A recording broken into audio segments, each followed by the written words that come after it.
D. Global Marshall Plan to Save Creation. C13.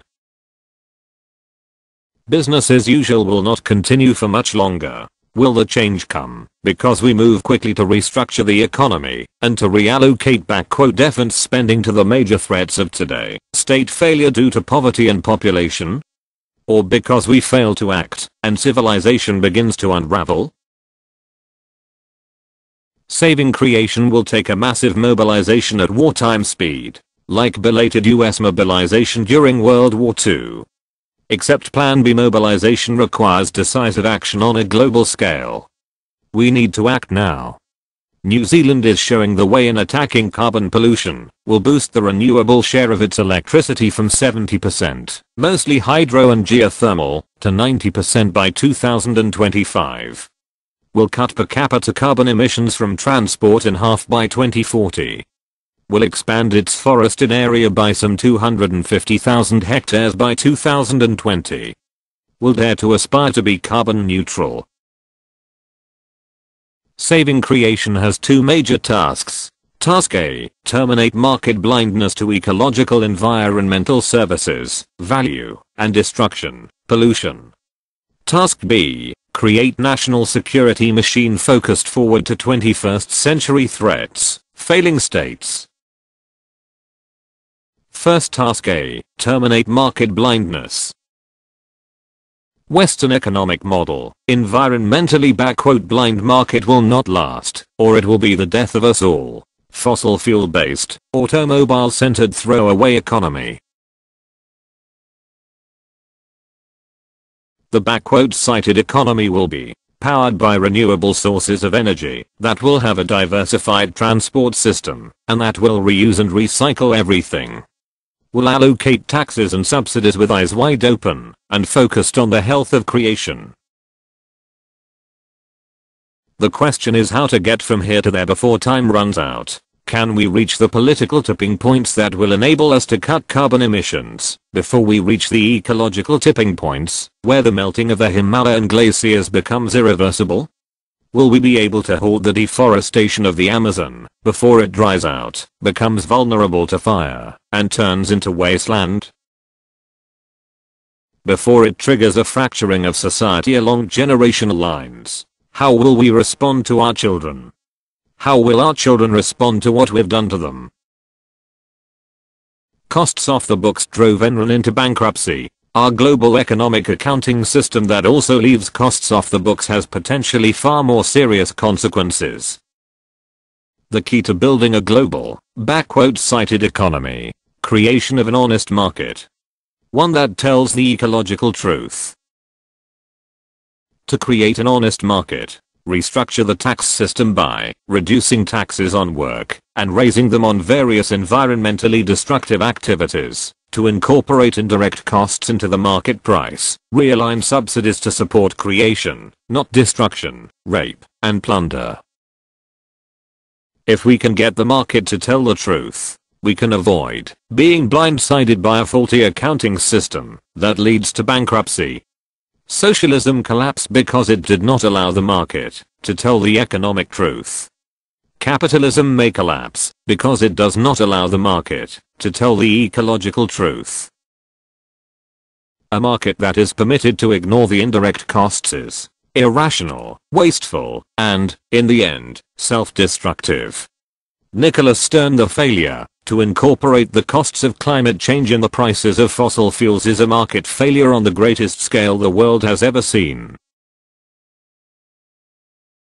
Shifting taxes and subsidies away from productive activities to destructive. The need for tax shifting, lowering income taxes while raising levies on environmentally destructive activities, coal, oil, tree destruction, has been widely endorsed by economists. Tax coal, exactly as we do cigarettes, so not the innocents, but the perpetrators pay. Incorporating the increased healthcare costs associated with mining it and breathing polluted air, the costs of damage from acid rain, and the costs of climate disruption, the costs of remediating the damage our neglect is visiting on tomorrow would encourage investment in clean renewable sources of energy such as wind or solar. First, calculate indirect costs. Perhaps the best model, US government study on the costs to society of smoking cigarettes.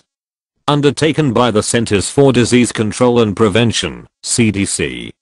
Including both the cost of treating smoking-related illnesses and lost worker productivity from these illnesses. Quantified the costs as $10.47 per pack. Second. Costs provide a framework for raising taxes. Chicago, smokers now pay $3.66 per pack in state and local cigarette taxes. New York City is not far behind at $3. New Jersey, which has boosted the tax in 4 of the last 5 years to a total of $2.58, 10% price rise typically reduces smoking by 4%. The health benefits of tax increases are substantial. To restructure the energy economy, carbon tax, like on cigarettes, paid by the primary producers, the oil or coal companies. New prices can be used by all economic decision makers to make more intelligent decisions. Worldwide carbon tax of $240 per ton, to be phased in at the rate of $20 per year between 2008 and 2020. Gasoline tax, just like we tax cigarettes. Indirect costs to society, climate change, oil industry tax breaks, oil supply protection, war machine, oil industry subsidies, and treatment of auto exhaust related respiratory illnesses. Remediation our children will pay if we don't act decisively, now $12 per gallon. These are real costs. Someone bears them. If not us, our children, and their children. Gasoline tax, just like we tax cigarettes. Gasoline taxes in Italy, France, Germany, and the United Kingdom averaging $4.40 per gallon are almost halfway there. The average US gas tax of 47 cents per gallon, scarcely 1/10 that in Europe, helps explain why more gasoline is used in the United States than in the next 20 countries combined. Phasing in a gasoline tax of 40 cents per gallon per year for the next 12 years, for a total rise of $4.80 a gallon, and offsetting it with a reduction in income taxes would raise the US gas tax to the $4.5 per gallon prevailing today in Europe and Japan, about $1,800 per ton, as in Europe, roughly 10 times today's tax. Tax restructuring can create an honest pricing system for destroying ecological services, values of services that trees provide, such as flood control and carbon sequestration. Stumpage tax. Market for lumber would then be based on ecologically honest prices. Would reduce tree cutting and encourage wood reuse and paper recycling. Tax as a policy instrument has many validations. 1998 the US tobacco industry agreed to reimburse state governments $251 billion for the Medicare costs of treating smoking-related illnesses, nearly $1,000 for every person in the United States. A retroactive tax on cigarettes, smoked in the past, one designed to cover indirect costs. Companies raised cigarette prices, bringing them closer to their true costs, and further discouraging smoking. Mandating a cost of $240 per ton of carbon by 2020, proven in Europe. Europe's $4.40 per gallon would translate into a carbon tax of $1,815 per ton. The modest gasoline taxes in Europe have contributed to an oil-efficient economy and to far greater investment in high-quality public transportation over the decades, making it less vulnerable to supply disruptions. European tax shifting. 4-year plan adopted in Germany in 1999 systematically shifted taxes from labor to carbon energy. By 2003, this plan had reduced annual CO2 emissions by 20 million tons.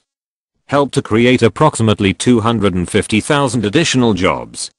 Accelerated growth in the renewable energy sector, creating some 64,000 jobs by 2006 in the wind industry alone.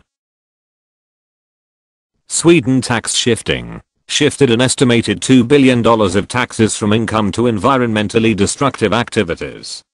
Much of this shift of $500 or so per household was levied on road transport, including hikes in vehicle and fuel taxes. France, Italy, Norway, Spain, and the United Kingdom are also using this policy instrument. Environmental taxes are now being used, several purposes, various ways. Landfill taxes adopted by either national or local governments. Cities are now taxing cars that enter the city. Others are simply imposing a tax on automobile ownership. Denmark, the tax on the purchase of a new car exceeds the price of the car itself. New car that sells for $25,000 costs the buyer more than $50,000.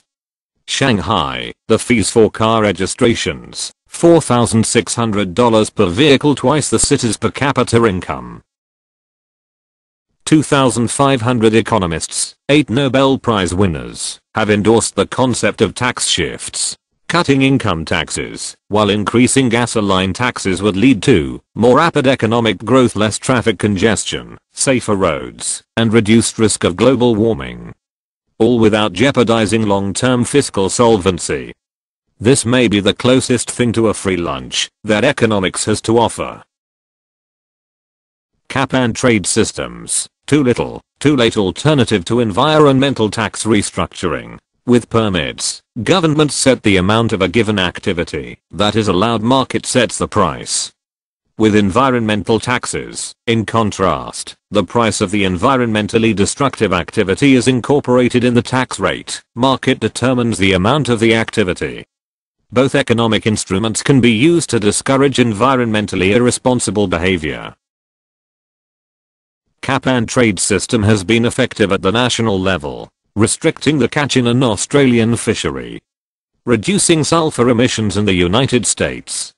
Australia, concerned about lobster overharvesting, estimated the sustainable yield of lobsters, and then issued catch permits totaling that amount. Since 1986, the fishery has stabilized and appears to be operating on a sustainable basis.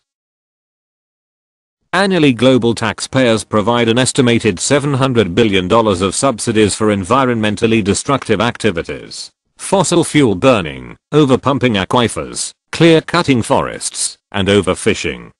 There is something unbelievable about the world spending hundreds of billions of dollars annually to subsidize its own destruction. Iran is a classic example. Prices oil for internal use at 1/10 the world price. If its $37 billion annual subsidy were phased out, Iran's carbon emissions would drop by a staggering 49%. Freeing up public revenues for investment in the country's economic development. Removing carbon energy subsidies would reduce carbon emissions. India by 14%, Indonesia by 11%, Russia by 17%, Venezuela by 26%, Belgium, France, and Japan have phased out all subsidies for coal. Germany reduced its coal subsidy from $2.8 billion in 1989 to $1.4 billion in 2002, 50%, meanwhile lowering its coal use by 38%. Subsidies to the UK airline industry, $18 billion in tax breaks. External or indirect costs that are not paid, such as treating illness from breathing the air polluted by planes, the costs of climate change, and so forth, add nearly $7.5 billion to the tab, $426 per resident. Regressive tax policy simply because a part of the UK population cannot afford to fly.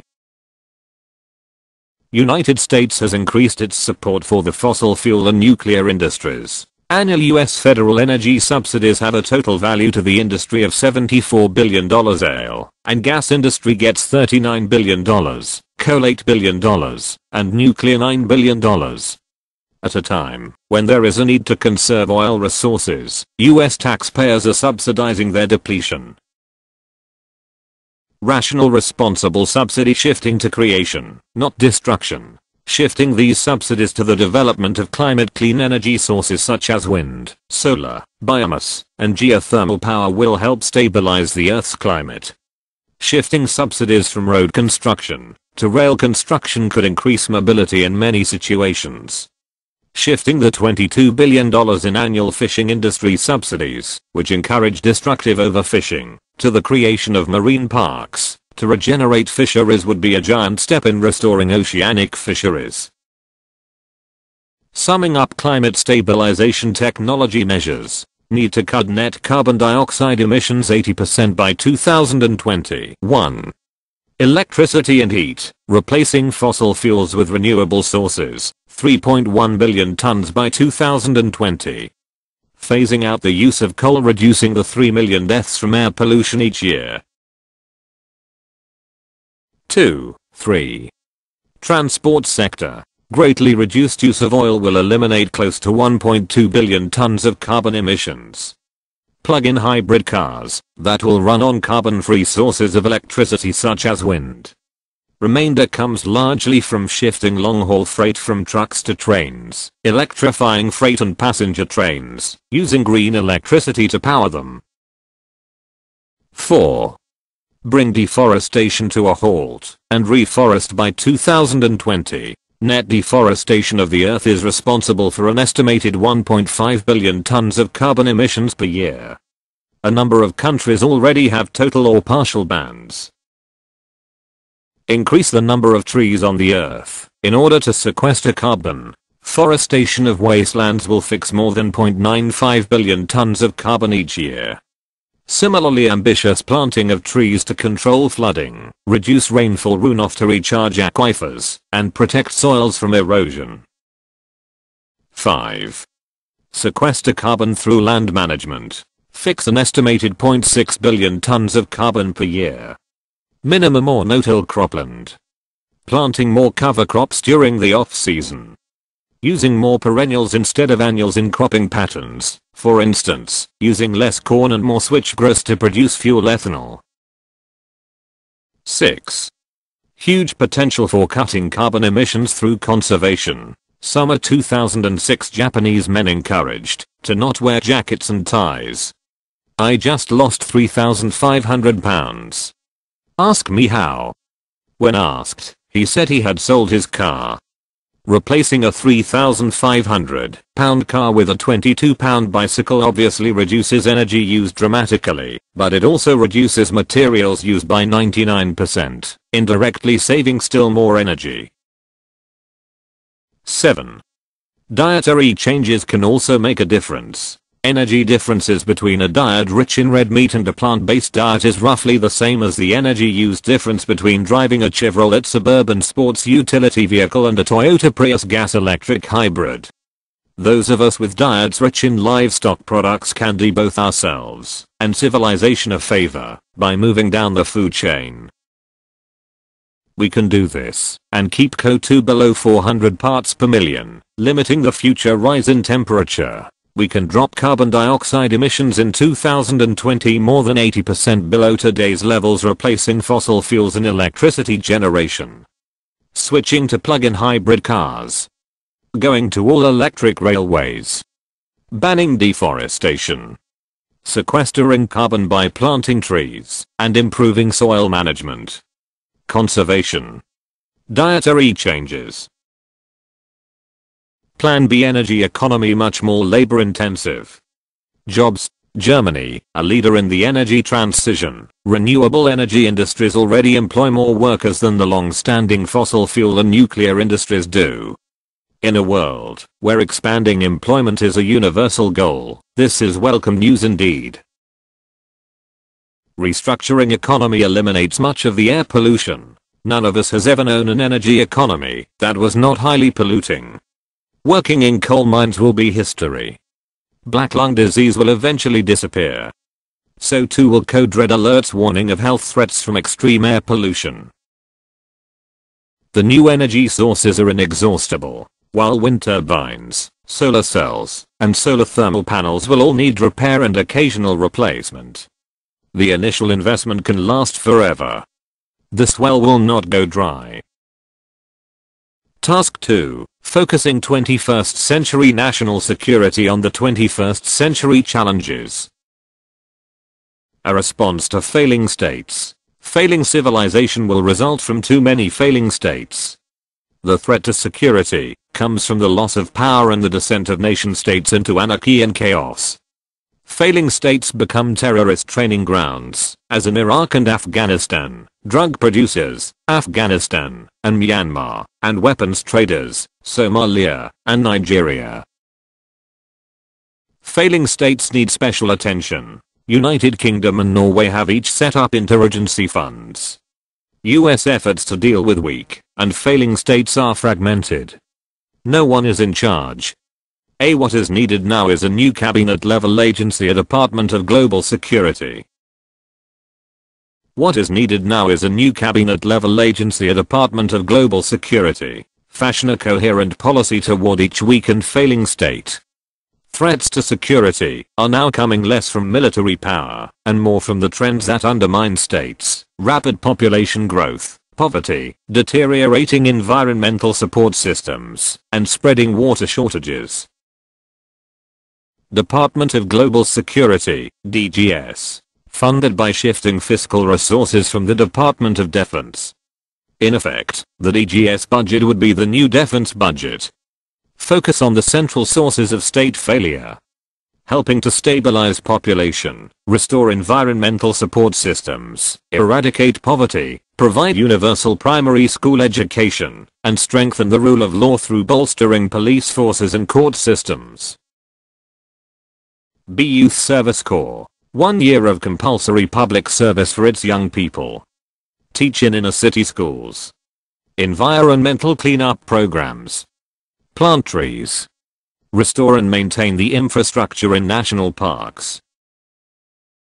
YSC in developing countries. Teaching and helping to organize family planning, tree planting, and micro-lending programs, while developing a sense of civic pride and social responsibility.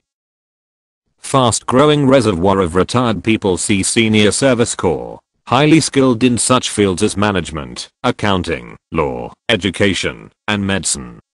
Eager to be of use. Talents could be mobilized through a voluntary Senior Service Corps. Provide the skills so lacking in failing state governments. Conditions now require a much more ambitious systematic effort to tap this talent pool. Henceforward, no national security without global security. Need to restructure and refocus our efforts to respond to this new reality.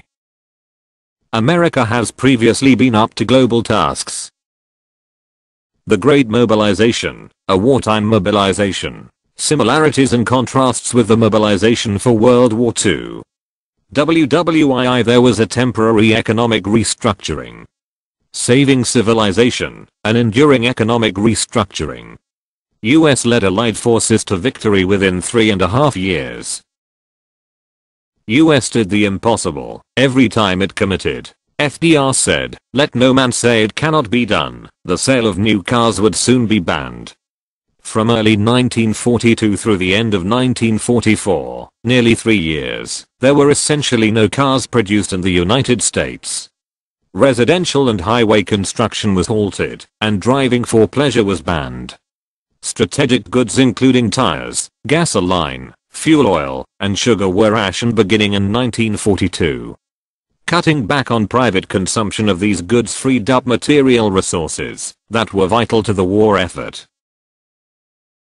1942 witnessed the greatest expansion of industrial output in history. 1942 through 1944, turning out a staggering 229,600 aircraft. 250,000 ships were added to the 1,000 or so that made up the American merchant fleet in 1939.